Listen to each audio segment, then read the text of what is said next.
Bab 075. Ayu menurut. Ia duduk di salah satu kursi, bergabung bersama Pak Damar.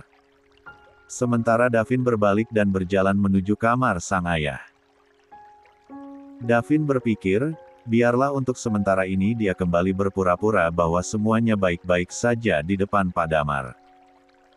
Terlebih kondisi kakeknya itu baru saja mengalami perkembangan yang baik.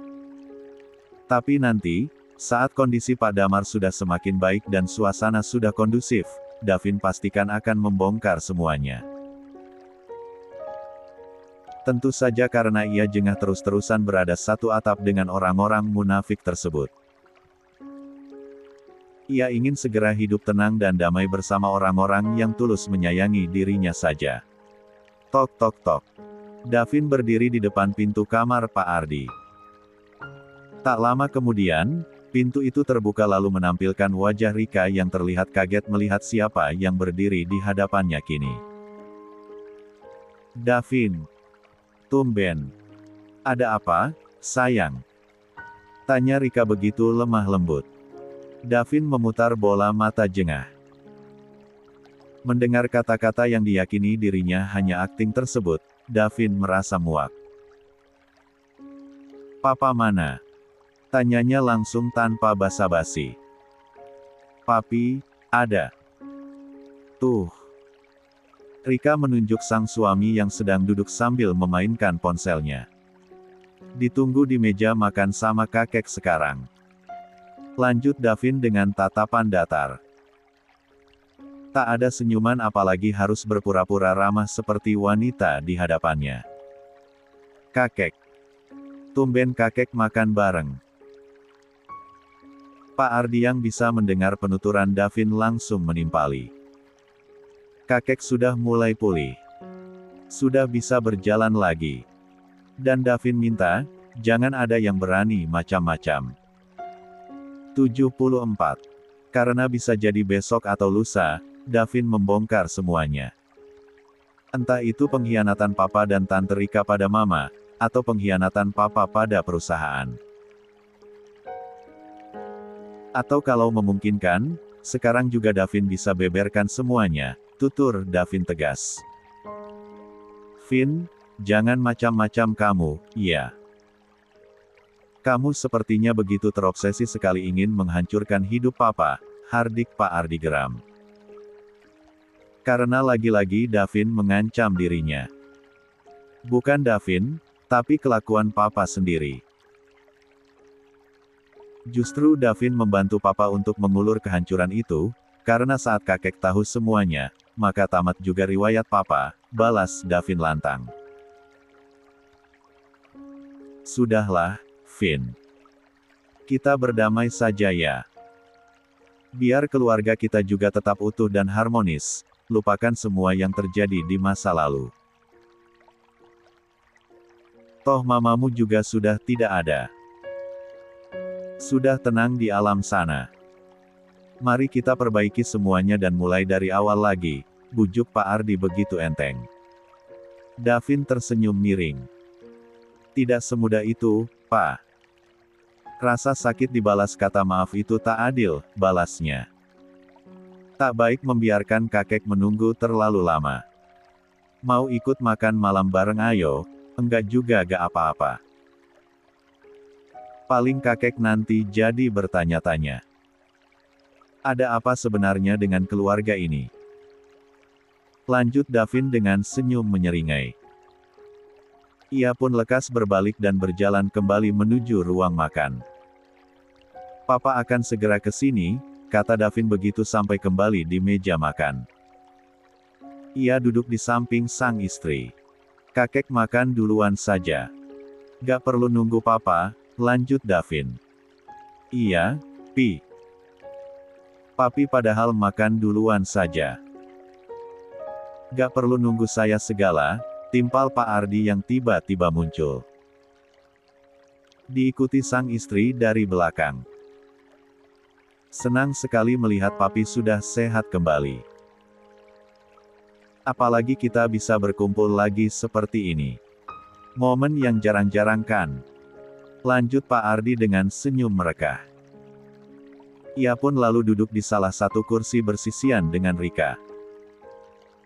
Sepasang suami istri itu menunjukkan wajah yang sama-sama sumringah seolah-olah menyambut kesembuhan Pak Damar dengan berbahagia. Meski sejujurnya, jauh dari dalam lubuk hatinya, Pak Ardi mulai ketar-ketir. Karena jika mertuanya itu sudah benar-benar pulih, bukan tidak mungkin laki-laki tersebut sesekali datang ke perusahaan hanya untuk mengontrol dan memantau. Iya, saya juga senang sekali akhirnya bisa berkumpul seperti ini. Gak ngangka bisa pulih dan bisa berjalan lagi secepat ini. Semua ini karena Ayu. Semua kebahagiaan ini karena dia akan segera memberikan keturunan untuk keluarga kita. Itu yang memotivasi kakek untuk cepat-cepat pulih lagi. Biar bisa lari-larian lagi, sahut Pak Damar sambil menatap Ayu dengan senyuman. Karena kegigihan kakek juga dalam belajar berjalan setiap hari, timpal Ayu. Pak Damar mengangguk dengan senyum mengembang. Sementara Rika diam-diam memasang wajah ketus dan panas hati. Lagi-lagi ia harus mendengar sanjungan untuk bayi dalam kandungan Ayu tersebut. Ah, andai saja rencanaku saat itu berhasil, pasti calon bayi itu sudah gugur, mana sekarang susah sekali untuk mencari-cari kesempatan lain. Terlalu banyak mata-mata di rumah ini, gerutu Rika dalam hatinya. Ayo, Kek. Makan dulu, keburu malam, kata Davin ingin menghentikan perbincangan yang terdengar memuakkan tersebut. Biar Ayu ambilkan ya, Kek. Kakek mau apa? Tawar Ayu. 75. Gak perlu. Nuri saja yang ambilkan. Ayu ambilkan buat Davin saja, cegah Pak Damar buru-buru. Ayu mengangguk lalu mulai mengisi piring untuk Davin. Sementara piring Pak Damar sudah diisi oleh Nuri dan diletakkan di depan majikannya tersebut. Kamu juga ikut makan, Nur. Ayo duduk. Titah Pak Damar. Gak perlu, Tuan. Nanti saja, tolak Nuri tak enak. Ia merasa segan jika harus satu meja makan dengan para majikannya tersebut. Gak apa-apa. Ayo duduk. Kita makan bareng. Kukuh Pak Damar. Ayo, Mbak. Gak usah sungkan. Kita sudah seperti keluarga loh. Kata Ayu. Lah bisa merasakan apa yang dirasakan Nuri kini. Meski masih malu dan sungkan, akhirnya Nuri menurut saja. Ia duduk di dekat Ayu dengan wajah yang seringkali tertunduk. Gimana perusahaan? Lancar di? Tanya Pak Damar pada menantunya itu. Alhamdulillah lancar, Pi, jawab Pak Ardi dengan seulas senyum tipis. Syukurlah. Sering-sering bimbing dan arahkan Davin. Dia pasti membutuhkan masukan dan arahan dari orang-orang yang sudah sangat berpengalaman. Apalagi kamu ayahnya sendiri kan? Kamu pasti ingin putramu ini lebih maju dari dirimu sendiri, tutur Pak Damar di sela-sela makan malamnya. Iya, Pi. Itu pasti. Pak Ardi menyahut singkat. Bagus. Pak Damar manggut-manggut pelan. Oh, iya, Rika. Raka kemana? Kenapa gak diajak makan bareng? Lanjut Pak Damar berganti menatap istri dari sang menantu. Raka lagi keluar, Pi. Ada urusan katanya, jawab Rika. Sering-sering pantau anakmu.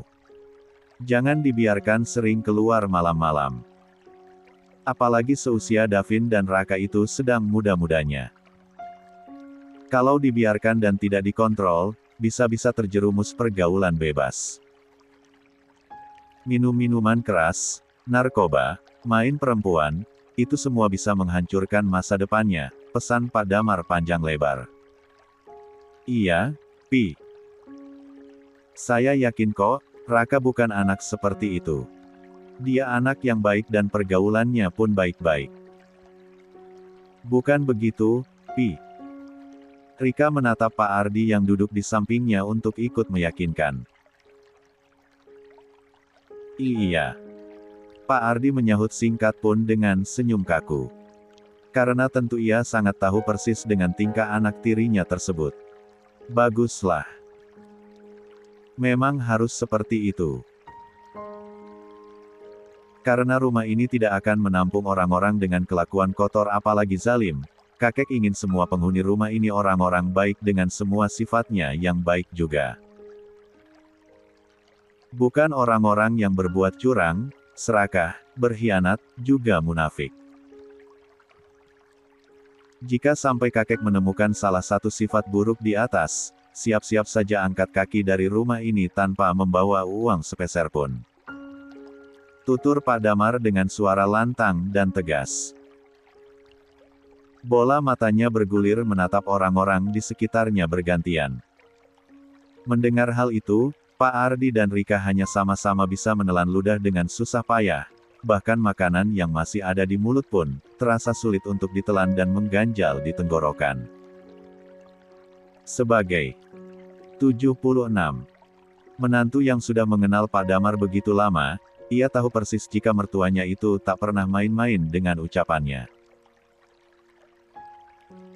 Sementara Davin hanya tersenyum miring melihat perubahan wajah sepasang suami istri di hadapannya yang pucat pasi.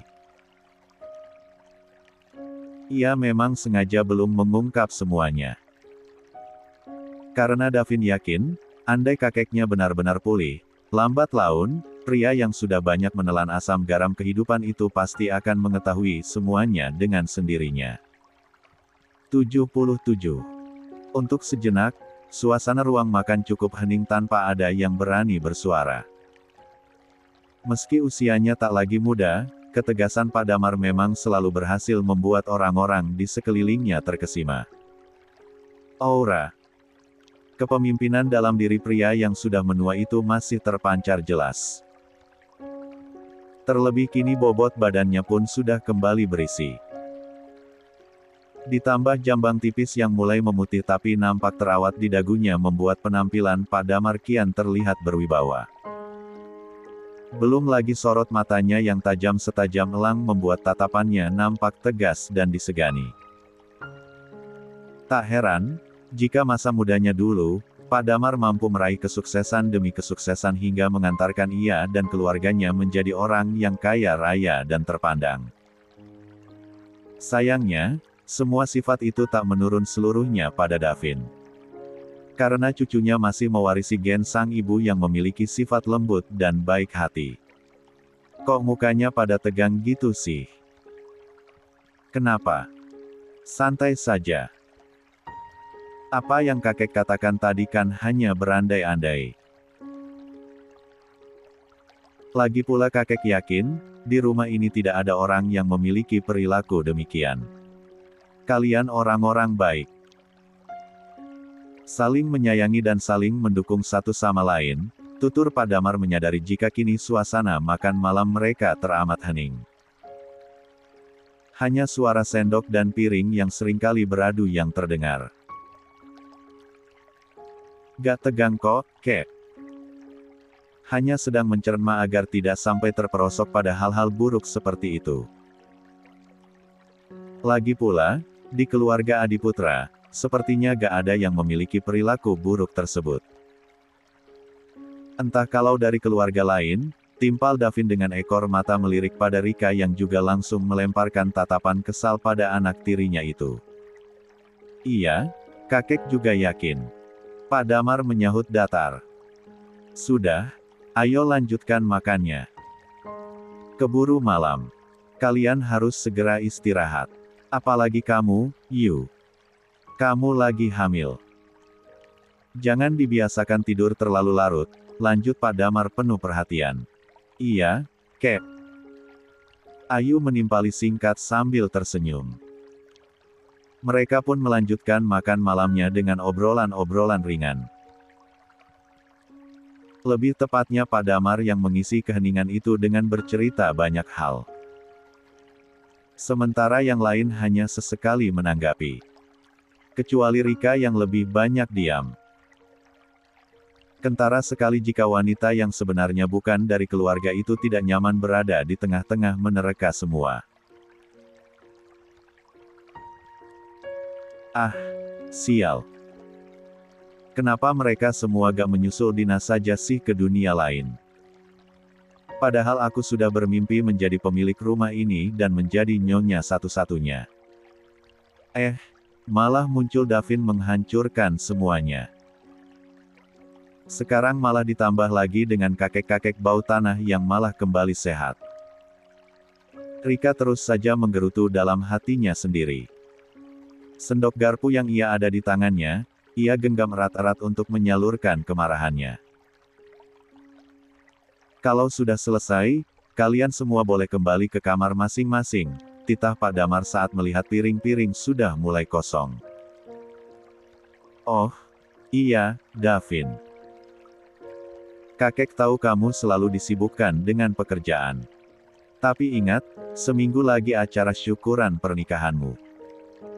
Kurang-kurangi kesibukanmu. Jangan sampai begadang pula, lanjut Pak Damar mengingatkan sang cucu. Siap, Kek. Kakek mau Davin antar ke kamar. Tawar Davin sebelum meninggalkan ruangan makan. 78. Gak perlu. Kakek bisa sendiri, lagi pula ada Nuri ini yang memperhatikan kakek, jawab Pak Damar. Baiklah.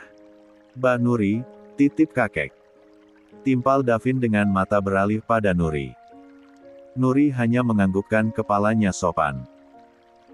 Dia masih setia berada di dekat Pak Damar yang bersiap untuk berdiri. Mau dibantu, Tuan? Tawar Nuri sudah mengulurkan tangannya. Gak perlu. Kalau saya dibantuin terus, kapan mandirinya? Tolak Pak Damar dengan berusaha bangun sendiri. Sambil berpegangan pada meja, akhirnya pria sepuh tersebut berhasil berdiri tanpa bantuan. Pun ia juga bisa melangkahkan kakinya selangkah demi selangkah meski masih pelan-pelan dan belum tegak sempurna. Alhamdulillah ya, Mas, senang sekali melihat kakek bisa berjalan lagi. Tutur Ayu pada Davin. Keduanya masih memperhatikan Pak Damar dan memastikan langkah kakeknya itu benar-benar aman tanpa terlatih apalagi terjatuh. Iya, sayang. Alhamdulillah sekali. Semoga pas acara syukuran pernikahan nanti, kakek sudah bisa berjalan dengan normal dan tegak. Tak perlu lagi berpegangan, sahut Davin. Amin. Ayu menyahut singkat. Keduanya lekas kembali ke kamar menerka. Sementara Pak Ardi dan Rika sudah masuk ke kamar mereka lebih dulu. Mi, bukankah Papi sudah sering ingatkan, nasihati anakmu itu biar gak macam-macam, rumah ini bukan rumahnya yang bisa berbuat sesuka hati. Lihat, sekarang kakek sudah mulai pulih dan sudah kembali menguasai rumah ini. Andai kakek suatu saat mendapati anakmu itu pulang dalam keadaan mabuk, jangan harap Papi bisa menolongnya. Sudah pasti itu si Raka akan disuruh angkat kaki dari rumah ini. Dengan geram, Pak Ardi berujar. Ia merasa sudah bosan mengatakan hal yang itu-itu saja pada sang istri. Namun, tetap saja tak ada perubahan. Jika Raka berubah pun, itu hanya sehari dua hari. Selebihnya kembali lagi ke semula yang sering keluar malam-malam dan pulang saat larut. Mami juga sudah sering ingetin. Tapi kalau dianya gak nurut, gimana lagi?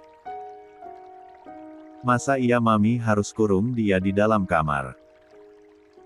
Dia itu sudah besar. Sudah pemuda. Wajar kalau pengen bergaul dan menikmati masa mudanya. Dia bukan pemuda kolot dan kuper yang kerjaannya cuma diam di rumah, jawab Rika tak terima disalahkan. Sebagai seorang ibu, dia tetap saja ingin membela anaknya seburuk apapun kelakuan sang anak. Halah, terserah Mami kalau gitu. Yang pasti, Papi tidak akan pernah ingin ikut campur jika sesuatu terjadi pada anakmu itu, timpal Pak Ardi sambil mengibaskan tangannya di udara. Dia lupa, berdebat dengan istrinya itu tak mungkin menang. Karena untuk seri saja, sudah sangat susah. Sementara di kamarnya, Ayu sudah berbaring di tempat tidur. Kepalanya ia letakkan di pangkuan Davin yang sedang duduk sambil bersandar di kepala ranjang.